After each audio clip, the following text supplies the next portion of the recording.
Mimi, thank you. More on the crash scene now. Breaking news overnight is the fatal crash occurred on the northeast side. At least 2 people are dead after the car they were in hit a utility pole. It happened at the intersection of 46th and Arlington. Police were following the vehicle when that deadly crash happened. Eyewitness News reporter Carrie Klein has been at the scene all morning and talking with police. She joined us now with the very latest on what she's learned. Good morning.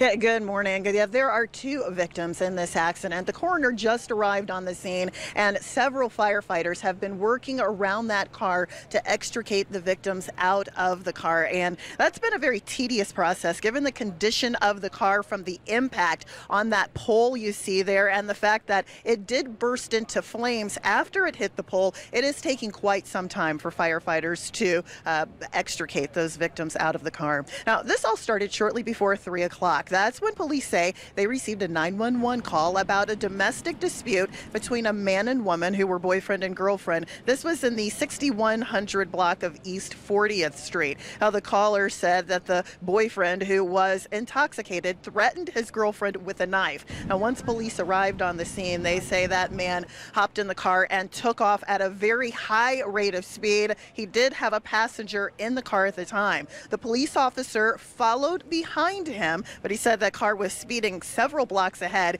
Here's what police say happened next. The officer activated his emergency lights.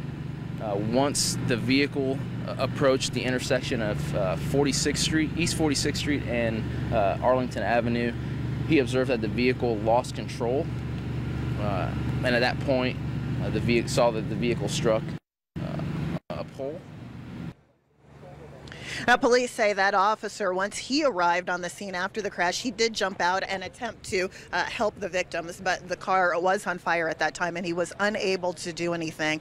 Since then, police have been working to process the scene. Accident reconstructionists are here on the scene as well, trying to put all the pieces back together again. Mimi just mentioned this area of Arlington between 46th Street, just north of here, a few blocks, is shut down. We asked police how long they expected this investigation to go on, how long the road would be shut down, and whether or not it would affect school traffic. They simply did not know. But things are progressing fairly smoothly here, and we're going to stay on the scene and continue to monitor the situation. Julia?